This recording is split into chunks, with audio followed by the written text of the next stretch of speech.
himself was also hungry? Absolutely yes. Then when they're in the ghettos, in the prison, even in the Malahs in North Africa under Islam, imprisoned, are you saying God himself was imprisoned? Absolutely yes. That when he was silent in front of his accusers, they were also silent in front of their accusers? Absolutely yes. It reverted me back to the Holocaust footage when I began to think. They were silent. You can never find a piece of footage of the Holocaust where Jews are making a peep. They went by the millions to their death. Naked, nothing, not a word. Submitted unto death like a lamb to the slaughter.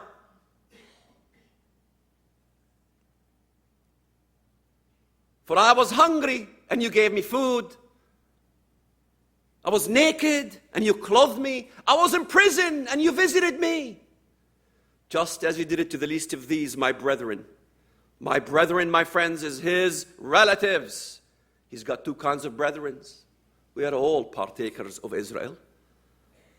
They're the root. We're grafted in. We are all brethren. There are adopted brethren, and there's the literal brethren. In that case, he's talking about the literal brethren, because it's very clear in Joel 3. Matthew 25, I will gather all nations. Joel 3, I will gather all nations. And there in Matthew 25, he says, I was naked, and all these things. And in Joel 3, he tells you, they divided my land. And he tells you the name. I will gather all nations to the valley of Jehoshaphat, then I will enter into judgment there with them on account of my people, my heritage, Israel, whom they have scattered among the nations. They have also divided up my land. Even the division of that land. How did my mother know? No, how did Joel know? Either these people have perfectly guessed it, or there is a God. There is no other choice. You cannot say these people were perfect guessers. Everyone believes in prophecy, including the heathens. The only prophecies they don't want to believe in is the ones that are written in the Bible. The problem with the heathens' prophecies, with population explosion and with global warming, is that those were the self-fulfilled Bible prophecy. The only difference, the only caveat, is that the fulfillments never happen as the prediction. We go and kill our children for the sake of the prophecies of population explosion, and we undermine our factories. We undermine our strength as a nation to please the prophets who are lying to you, who are telling you we must deplete our factories, we must deplete our abilities and our strength. The devil wants nothing but to destroy and to weaken the righteous nations. And in Micah 5, he tells us, God tells us that he will raise 7 shepherds and 8 princely men, and God will destroy the Assyrian, the Antichrist. The land of Nimrod will be destroyed by these 7 shepherds. When was the last time you had a Sunday school? Today we will be studying about the 7 shepherds. And why is Antichrist called the Assyrian? The prince of Tyre, king of Babylon, Pharaoh of Egypt. Why is he choosing Muslim countries? And how could the Antichrist be a homosexual if Egypt and Libya and Kush, Sudan, Somalia will follow him in submission in the book of Daniel? No one can deny these things. Can you imagine a homosexual French? Follow me.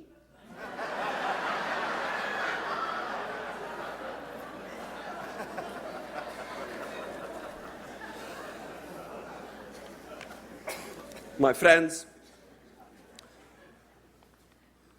we could differ on interpreting the Bible. If you want to revive the Roman Empire, then why would you revive only the European parts of the Roman Empire? The Roman Empire did not encompass only Europe. The Roman Empire encompassed North Africa. By the way, North Africa was part of the Western Roman Empire. Libya, Algeria, Tunisia, Morocco, Mauritania. By the way, Libya is in the Bible. Remember Ezekiel chapter 30? Let's go back to Ezekiel chapter 30. Unlock the argument. In Ezekiel 30, the day of the Lord, we talked about that. He comes to fight Egypt and Cush. Ethiopia in the Bible is the landmass south of Egypt. Ancient Ethiopia is Kush. Modern Ethiopia anciently was called Abyssinia. So don't interpret the Bible from a modern sense and don't make the current borders to be the borders. Kush, Muslim country. Then he says in verse 5, Libya, mentioned by name, on the day of the Lord. And what happened in Libya? You released a terrorist. The West released a terrorist who blew up the Lockerbie. And all these Libyans, by the thousands, greeting him in the airport. Would you think that these were the peaceful Muslims? Those were the peaceful Muslims. Even the Pope made a comment one time, Islam must never be propagated by violence. And the Muslim world got angry with him. Does he not know Islam means peace? Islam is a peaceful religion. They demonstrated by the millions in the streets carrying banners, Islam means peace. And they expressed this peace through sheer violence. By peace, he will deceive many. He will not honor the gods of his fathers, but instead he will honor a God of war. It's in the book of Daniel. The God of fortresses. Who honors a God of fortresses, my friends? Who honors a God of war? You tell me. Who will not honor the desire of women? It doesn't say he does not desire women. It says he will not honor the desire of women. Women's desires don't mean anything to him. And who told you that he was only atheist? Daniel chapter 11. You tell me what these verses mean. I was not educated about the Bible through a seminary. I was educated on the Bible by talking to the God of Abraham, Isaac, and Jacob. I make mistakes too. But this is clear to me.